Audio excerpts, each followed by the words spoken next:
bienvenidos a todos, muchas gracias por estar aquí y como ha dicho mi compañera, vamos a tratar hoy el sarcófago de Pomponia Agripina. Se trata de un sarcófago realizado en mármol blanco con vetas grises y en torno a los años 201-250 después de Cristo, que es en época severiana. Esto es durante la dinastía severa, que agrupa a los emperadores Septimio Severo, que da nombre a la dinastía, y sus hijos Geta y Caracalla. El sarcófago perteneció a una niña llamada Pomponia Agripina, que vivió 6 años, 6 meses y 23 días. Era hija de Cayo Pomponio Quirino, y quien es además quien le dedica el sarcófago. ¿Cómo sabemos esto? Bueno, pues por la inscripción que tenemos en la tapa. Parece que esta niña pertenecía a una clase elevada de la sociedad, lo que serían los patricios. ¿Cómo podemos saber esto? Pues bueno, tenemos dos clases en época romana. Por un lado los patricios y por otro el pueblo llano, la clase social más baja. Los patricios se distinguen por su nombre, que tenían los hombres 3 nombres.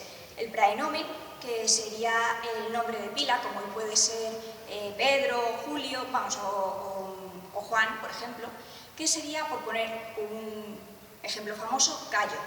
El segundo nombre, el nomen, sería el nombre de la familia, pero no familia como unidad familiar, sino como rama de familia, toda una estirpe. Sería, por ejemplo, Julio. Y el tercer nombre, el cognomen, sería el nombre ahora sí de la unidad familiar. Por ejemplo, César, Cayo Julio César. En este caso, bastante irónico, porque César significa melena, porque este último nombre solía ser siempre algún apodo, y César era calvo, un sentido de humor que tenían los romanos. Las hijas de estos hombres tenían solo 2 nombres. No tenían nombre de pila, no existía el praenomen, entonces tenían el nomen, que era el nombre de la familia, sería Julia en este caso, y el cognomen, que es el nombre ahora sí de la unidad familiar, como antes, César. Aquí lo que tenemos es Pomponia Agripina. Siguiendo lo que he dicho, debería llamarse Pomponio Quirino, bueno, Pomponia Quirina. ¿Por qué se llama Agripina y no Quirina? Bueno, pues esto es uno de los casos en los que 1 más 1 no siempre suman 2, pueden sumar 3, pueden sumar 5. Parece aquí que Agripina lo que hace referencia es a una antepasada por rama materna a la que quisieron rendir homenaje. Una pregunta que se hace mucho: en el caso de que haya más de una hija, ¿cómo se llamaría? Porque todas se llamarían igual. En el caso que hemos puesto antes, todas Julia. Bueno, pues se pone mayor y minor, o sea, mayor y menor cuando hay 2 hijas, y a partir de la tercera lo que se empiezan a poner son apodos, para no empezar a poner primera, segunda, tercera. Por ejemplo, en el caso de la emperatriz Julia Domna, Domna sería el apodo que se le pone para distinguirla de su hermana. En contraposición, ¿qué tenemos? Tenemos los nombres de los plebeyos, por así decirlo, de la clase baja, que tienen solo praenomen, es decir, el nombre de pila, y el nomen, que es el nombre de la familia. Por poner un ejemplo que más pueda conocer la gente, en la serie Roma, uno de los protagonistas, Lucio Boreno, su hija se llama solo Borena, porque solo tiene un nombre, al no tener el cognomen. Por eso aquí sabemos que la niña, en este caso, pertenecía a una familia patricia. ¿Qué más nos indica esta pertenencia a esta clase? En primer lugar, el material del que está hecho el sarcófago. No todo el mundo puede permitirse un sarcófago de mármol. Y luego, además, el hecho de que haya sido enterrada. No es muy normal encontrar individuos infantiles enterrados y encima en esta calidad de sarcófagos. Pero siempre que se han encontrado, pertenecen a clases elevadas. Por otra parte, ¿qué más destaca del sarcófago? Bueno, por un lado, la calidad del relieve, aunque no se aprecia bien porque no está tan bien conservado como otros, hace a algunos investigadores pensar que sea una importación de Ostia. Hoy en día, era el puerto de Roma, hoy en día es el yacimiento de Ostia Antica. También, ¿qué más destaca? Los laterales del sarcófago, que no están tallados. Es algo bastante extraño porque los sarcófagos se colocaban contra una pared, como está expuesto este, para que se viesen tanto el frente como los laterales. El que no esté terminado, por así decirlo, ¿qué puede significar? Pues bueno, realmente tenemos 2 opciones. Por un lado, que sea una compra que se haya hecho con rapidez. Realmente nadie espera que muera un niño, menos a los 6 años. Entonces, se haya escogido este sarcófago, que no esté terminado, pero que debido a lo inesperado del fallecimiento haya tenido que elegir este. Por otro lado, también pudo ser para abaratar costes. El hecho de que se pertenezca a la clase patricia tampoco quiere decir que sea muy rico o que sobre dinero. También, a destacar del sarcófago, importante, la tapa. Está realizada en otro material y luego además en uno de los extremos sobra un par de centímetros de la tapa. ¿Qué puede significar esto? Bueno, pues puede ser que no pertenezcan al mismo conjunto, que simplemente se hayan puesto así por un motivo de exposición, para que quede más bonito, o a la hora de subastarlo, de venderlo, para que formen todo un conjunto. Sin embargo, vamos a ver una serie de indicios que van a hacer que sí que cuadre el tipo de inscripción que tenemos, es decir, que pertenezca a una mujer con la iconografía que vemos. Lo vamos a ver más adelante.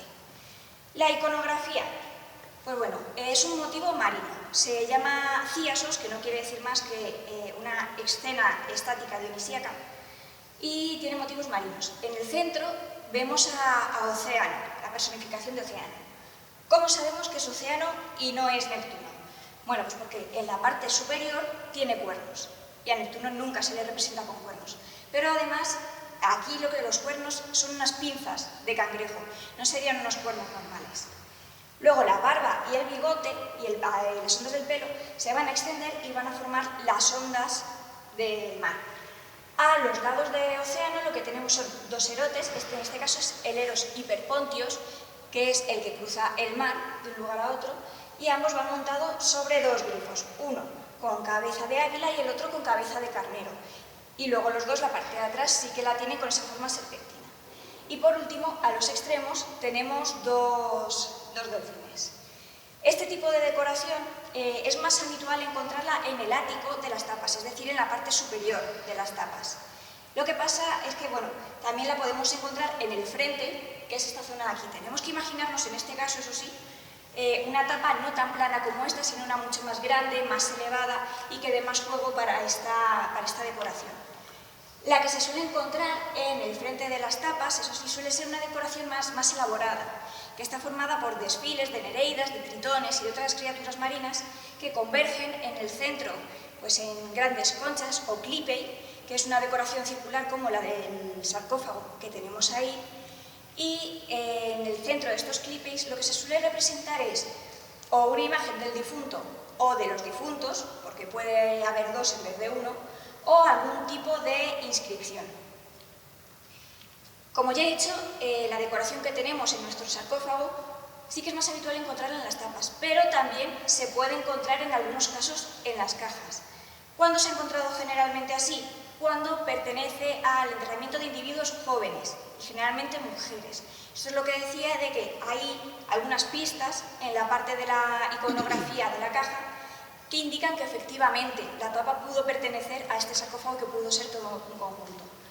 Luego, además, importante, las grapas, son una especie de agujeros que tienen tanto la caja como la tapa, y donde se introducían pues, o piedra o madera o algún metal, y para encajar la tapa en la caja, encajan a la perfección. Está en el mismo sitio, otro indicio de que efectivamente pudo pertenecer al mismo conjunto. Bueno, además, este tipo de decoración es especialmente adecuado para una mujer en estos momentos. ¿Por qué? Porque tanto el mar como las divinidades y los seres marinos estaban muy relacionados con la fertilidad y además con la protección de las novias, lo cual para un individuo femenino joven también es una decoración muy adecuada. Pero ¿a qué debemos este tipo de iconografía marina? Además, que aparentemente no tiene nada que ver con la muerte. Bueno, pues es que en este momento tenemos que tener en cuenta que nos encontramos con una religión clásica, pero que ya tiene influencias del cristianismo, aunque todavía no es cristiano, eso hay que dejarlo claro. Pues en estos momentos las divinidades del mar, del agua, del océano, se convierten en garantes de la transmigración del alma, es decir, del paso del alma de esta vida a la otra. En estos momentos, debido a esas influencias, ese viaje va a ser concebido como un viaje tranquilo, alegre, rodeada de estas criaturas que van escoltando el alma del difunto e incluso va a estar rodeada de erotes, con algunos elementos incluso de cortejo. Va a ser un viaje feliz, con música de fondo. ¿Por qué? Porque esto va a impulsar la idea de un más allá feliz. Más allá que en estos momentos se denomina islas bienaventuradas o islas de los bienaventurados, o algo que sonará un poquito más, como lo llamaban los griegos, los campos elíseos. De este modo, el océano se va a convertir en un símbolo tanto de vida, porque de aquí viene la vida, como de muerte, el alfa y el omega, el principio y el fin. Va a ser algo eterno, que va a estar constantemente, que siempre va a existir, y se va a convertir así en el mejor símbolo de una idea de resurrección. Tenemos que quitar aquí la concepción cristiana de resurrección. No va a ser, bueno, me muero, pero dentro de un tiempo voy a resucitar y mi cuerpo se levantará. No, esto va a ser la idea de resurrección en el sentido de yo muero, pero mi alma va a seguir viviendo eternamente en este más allá. Así, el mar se va a transformar en un espacio de tránsito en esta vida y la otra. Y océano va a reinar sobre las aguas y va a proteger tanto a los marineros reales como a estas almas que viajan al más allá. Bueno, este más allá, que como he dicho se va a llamar Islas Bienaventuradas, Fortunata e Insula en latín, va a ser concebido como un equivalente al paraíso de otras religiones, como es la religión cristiana, y va a estar en contraposición con el Tártaro.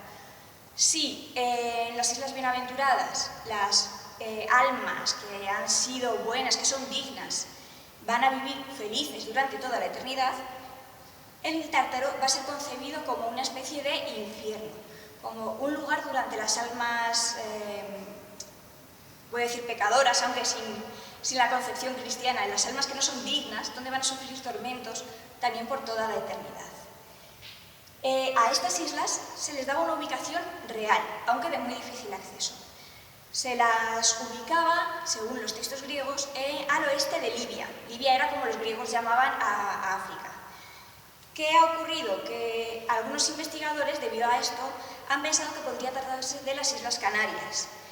Bueno, lo cierto es que no dejan de ser especulaciones porque es un lugar mitológico y que además hay varios archipiélagos también al oeste de África, con lo cual no se podría limitar solo a esto.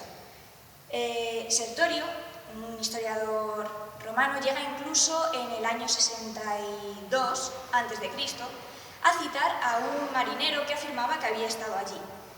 Bueno, y decía también este marinero que allí el clima era bueno durante todo el año, lo cual también ha hecho a otros investigadores pensar que podría tratarse del archipiélago canario, y que además la tierra y los árboles daban comida de forma totalmente espontánea para que sus habitantes pudiesen vivir en estas islas sin ningún tipo de esfuerzo.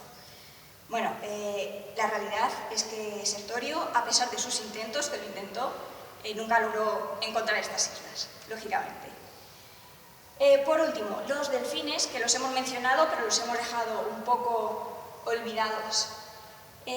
¿Por qué? ¿Por qué delfines y no pulpos, por ejemplo, que también es un animal marino y muy característico de la iconografía romana? Pues bueno, se debe a un mito, al mito de Dionisos y los piratas, o en este caso, como estamos en Roma, al mito de Baco y los piratas. ¿Qué dice este mito? Pues bueno, que un día el dios estaba dormitando en una isla y unos piratas que pasaban lo vieron, les gustó, entonces le secuestraron y le ataron al mástil de su barco. Cuando el dios se despertó, se vio secuestrado, entonces les pidió a los piratas que le liberasen, que él era un dios. Y los piratas, pues lógicamente, no le creyeron. Empezó el dios a exigir que le liberasen, que si no iba a ser peor, pero los piratas, salvo uno que sí que pensó que sería mejor idea liberarle, pues dijeron que no. ¿Qué hizo Baco? Pues hizo que comenzasen a crecer, tanto por el mástil como por los cabos del barco, ramas, vides y uvas. A esto los piratas se dieron cuenta de que efectivamente habían secuestrado a un dios y por el miedo se arrojaron al agua. Y en este momento lo que hizo Baco fue que los transformó en delfines. Aquí en el museo no tenemos ninguna iconografía de este tipo, pero sí que es muy interesante ver en las copas de Dionisos o de Baco este momento justo, porque se muestra cómo los piratas se están transformando en delfines, algunos con cuerpo totalmente humano, pero ya con aletas, u otros con la parte del tronco humana, pero con las piernas ya transformados en delfín o viceversa. Bueno, pues desde este momento los piratas se ven obligados a acompañar a todos los barcos y a los navegantes, tanto los navegantes reales como los navegantes, las almas, que van a las islas de los bienaventurados, para garantizar que lleguen sanos y salvos a su destino, como un intento de expiar esta culpa y este error que cometieron contra el dios. Por eso tenemos tantas historias, tanta mitología de náufragos que han sido rescatados por delfines. ¿Qué hace todo este conjunto? El dios, los erotes, los delfines, pues bueno, tiene dos finalidades. Por un lado, lo que hace es garantizar al alma de la difunta, de la niña, que va a llegar sana y salva, que el viaje lo va a poder hacer tranquila a estas islas de los bienaventurados. Y por otro lado, va a ser un elemento de calma, de tranquilidad para la familia que se queda atrás, que gracias a esto va a pensar que su niña va a estar segura en este viaje, lo va a hacer tranquila, lo va a hacer feliz y que va a vivir feliz eternamente en estas islas de los bienaventurados, en este paraíso. Muchas gracias.